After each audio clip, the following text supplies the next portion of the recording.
कभी ऐसा लगा कि इतना पढ़ने के बाद भी मुझे सब कुछ भूलता ही जा रहा है? इसका कारण ये हो सकता है कि आप राइट काइंड ऑफ नोट्स जो है वो नहीं बना रहे हैं। आज के इस वीडियो में मैं आपके साथ शेयर करने वाली हूँ कि किस तरह से नोट्स बनाने चाहिए, the best note making techniques जो आपको आपके एग्जाम में हेल्प करेगा एंड ऑल्सो वो आपको हर चीज़ को रिटेन करने में भी हेल्प करने वाला है। चलिए, तो moving towards our techniques, the first technique is that is follow 3 layered note system. जब भी आप नोट्स बनाते हैं तो सबसे पहले शुरुआती में ही क्या है, आप सीधा डायरेक्ट समरी नोट्स नहीं बना सकते, नॉट पॉसिबल। आपको आपके नोट सिस्टम को 3 लेयर्स में डिवाइड करना पड़ेगा, layer 1, layer 2 and layer 3। Layer 1 क्या बोलता है, जैसे डिटेल नोट्स, जहां पे हम पूरी डेफिनेशंस, एग्जांपल्स, हर चीज डिटेल कॉन्सेप्ट तरीके से हम लिखते हैं। ठीक है, एक बार ही आपका ये डिटेल नोट्स बन गया। उसके बाद लेयर 2 आता है, that is your summary notes. जैसे अगर मैं एक यूनिट की बात करूं, टीचिंग मेरा पूरा 60-80 पेजों का क्या है, वो पूरा यूनिट बना है, 60-80 पेजेस का पूरा नोट्स बना है, तो वो डिटेल नोट्स की बात करते हैं। कैसे 80 पेजेस को मैंने फिर बाद में जाके 20 पेजों में कन्वर्ट किया, वो किसकी बात करता है, समरी नोट्स की बात की जाती है। ठीक है, कि मैंने पूरे पेज का समरी लिख दिया, ऐसे हर पेज का क्या है, समरीज लिख दी है। और समरी नोट्स के बाद लास्ट में बनते हैं आपके रिवीजन नोट्स, और जो रिवीजन नोट्स होते हैं वो जर्नली क्या होते हैं, 1 पेज समरीज होती है, कि पूरा जो टीचिंग एप्टीट्यूड का जो यूनिट है वो एक ही पेज में मैं क्या है, सभी इंपॉर्टेंट पॉइंट्स क्या है वहां पे जॉट डाउन कर रही हूँ, और at the time of the exam मुझे सिर्फ ये 1 पेज की समरी ही पढ़नी है, जिसके थ्रू क्या मैं सभी इंपॉर्टेंट कॉन्सेप्ट्स को टाइम से रिकॉल कर पाऊंगी। So you have to follow 3 layer note system की बात करता है। लेयर 3 में जो रिवीजन नोट्स है, आप ज़्यादा से ज़्यादा क्या है, निमोनिक्स का यूज़ कर सकते हो, राइट? तो वो आपको हेल्प करते हैं, that is on your 1 page summaries. Next चलते हैं, that is use the Cornell method की बात की जाती है। अब कॉर्नल मेथड क्या है? कॉर्नल मेथड क्या होता है, जहां पे you divide your page into 3 sections, left side, right side and your bottom. जैसे कि आप देख सकते हो, नॉर्मली राइट साइड पे जो मेजॉरिटी ऑफ पोर्शन कवर करता है, वहां पे आप अपने मेन नोट्स लिख सकते हो, एक्सप्लेनेशंस लिख सकते हो, फैक्ट्स लिख सकते हो, जो भी की कॉन्सेप्ट्स वगैरह है वो सब कुछ राइट साइड पे आता है।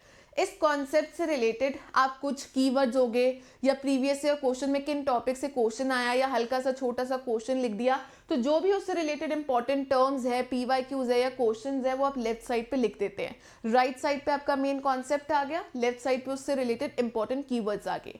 एंड बॉटम में इस पूरे पेज की आपने समरी लिखनी है। बॉटम में मैम जगह ही कितनी बचती है, अरे अपनी समरी सिर्फ 2 या 3 सेंटेंसेस में खत्म करना है कि इस पूरे पेज में क्या चीज इंपॉर्टेंट है, तो वो समरी को कंसाइज तरीके से आपने क्या है 2-3 लाइनों में कंप्लीट कर देना है। ठीक है, तो जब आप ऐसा करते हो ना, कॉन्सेप्ट भी लिख लिए, पीवाईक्यूज भी देख लिए और लास्ट में समरी भी लिख ली है, तो जितना भी आपका कॉन्सेप्ट होता है आप उसको बहुत अच्छे से रिटेन कर पाते हो और बाद में जाके क्या है उसको रिकॉल भी कर पाते हो। तो ये हमारी सेकेंड टेक्निक थी। थर्ड टेक्निक कौन सी आती है, use the mind maps and your flow charts. अब जितने ज़्यादा आप कॉन्सेप्ट से रिलेटेड माइंड मैप्स बनाओगे, तो वो आपको विजुअली कनेक्ट करने में हेल्प करता है और आपको चीज़ें रिटेन रहती है ना। जैसे हम बोलते हैं पढ़ने से बेहतर जब अगर पिक्चर दी होती है, कलरफुल चार्ट्स दिए होते हैं, तो वो आपको रिटेन करने में हेल्प करता है। तो माइंड मैप्स इसीलिए इंपॉर्टेंट होते हैं। फ्लो चार्ट्स क्योंकि वो सिंप्लीफाई करता है आपके कॉम्प्लेक्स टॉपिक्स को सिंपल वे में, है ना। तो अगर मैं प्रोसेस पढ़ना कोई स्टार्ट करती हूँ, तो मैं अगर कोई भी जैसे कम्युनिकेशन का प्रोसेस लेती हूँ, है ना, सेंडर है, मैसेज बना रहा है, इनकोड कर रहा है, चैनल के थ्रू रिसीवर के रिसीव कर रहा है, उसको डीकोड कर रहा है, तो फ्लो चार्ट के थ्रू क्या है, आप डिफिकल्ट टॉपिक्स को भी क्या है सिंप्लीफाई कर पाते हैं। तो नोट मेकिंग में इसको जरूर आपने क्या करना है, इन्वॉल्व करना है। नेक्स्ट क्या आता है, technique of using the colour coding and sticky notes. ठीक है ना, वैसे लड़कियों को ज़्यादा आदत होती है कलरफुल नोट्स बनाने का, बट आपने इतने भी ज़्यादा कलर्स नहीं लेने हैं कि आप सारा दिन कलरिंग में ही टाइम अपना वेस्ट कर दें। ठीक है, सो स्टिक टू 2-3 कलर्स। जैसे मैंने रेड और ब्लू लिया है, आप ब्लैक एंड ब्लू ले सकते हैं।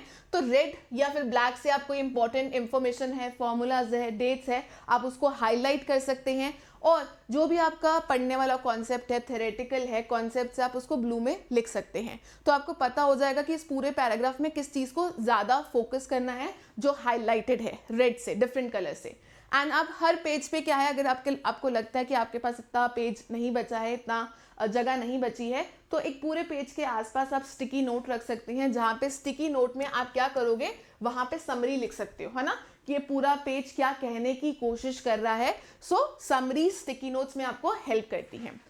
तो यहाँ पे जैसे मैंने बताया कि आपने कोई भी कलरिंग की ओवरडू नहीं करना है ना, 8-10 कलर्स नहीं लेने, कलरिंग वही नहीं करने बैठ जाना, सजाने नहीं लग जानी है अपनी कॉपीज को। तो ये आपकी क्या है, मेन टेक्निक्स आती है। तो यहाँ पे मैं आपको बोलना चाहूँगी कि आपने ऐसे नोट्स तो कतई नहीं बनाने जो रफ नोट्स होते हैं ना, गंदा मंदा लिखी जाओ, ऐसे नोट्स को कभी भी कोई दोबारा नहीं पढ़ता है। तो रफ नोट्स ना बनाते हुए थोड़े अच्छे से नोट्स बनाइए जिसको आप दोबारा से रिवाइज भी कर सकें। और नोट्स ऐसे तो कतई नहीं बनाने चाहिए कि जहाँ पे आप वर्ड टू वर्ड कॉपी कर रहे हो, है ना, पता चले कि मैम की पूरी PDF पूरा टेक्स्ट बुक ही क्या है आपने कॉपी में लिख डाला है। ऐसे करोगे तो भाई तुम तो ऑफिशियली खुद ही पब्लिशर बन जाओगे, है ना, आपने तो अपनी बुक ही छाप दी। तो बुक नहीं छापनी है, सब कुछ वर्ड टू वर्ड कॉपी नहीं करना है, बट जो भी इंपॉर्टेंट चीज़ें हैं सिर्फ उन्हीं को नोट डाउन करना है। तो अगर आप इन टेक्निक्स को फॉलो करते हो तो आप बहुत अच्छे से क्या है अपने नोट्स को प्रिपेयर कर पाएंगे, प्लस आप चीज़ों को बहुत अच्छे से रिकॉल कर पाएंगे, रिटेन कर पाएंगे, एंड आप अपने एग्जाम, किसी भी एग्जाम के लिए अगर तैयारी कर रहे हैं, सभी में ये क्या है स्ट्रैटेजीज या टेक्निक्स अप्लाई हो सकती हैं। सो इसमें से आप मुझे बता सकते हैं आप कौन सी टेक्निक आप ऑलरेडी फॉलो कर रहे हैं जो आपको हेल्प कर रही है इन प्रिपेयरिंग योर नोट्स। और अगर आपको और कोई भी दिक्कत है नोट्स मेकिंग से रिलेटेड या और कोई तैयारी अपने एग्जाम की तैयारी करने के लिए कोई दिक्कत है तो आप मुझे कमेंट सेक्शन में लिख के बता सकते हैं। Will make another video for you on that. और चलिए यहीं पे don't forget to like this session and subscribe to our channel if you are new to this platform, and also if you are commerce students तो आप हमारे new batches में enroll हो सकते हैं जो स्टार्ट हो चुका है 10th of Feb से, ठीक है। So you just have to use the code SBJRF to get the maximum discounts, right? और सभी कोर्सेज की जो डिटेल्स है आपको वो वीडियो के डिस्क्रिप्शन में मिल जाएंगी। आज के लिए सिर्फ इतना ही। Shimal this side, your paper 1 and paper 2 commerce faculty. Thank you for watching this video and have a nice day. Bye bye.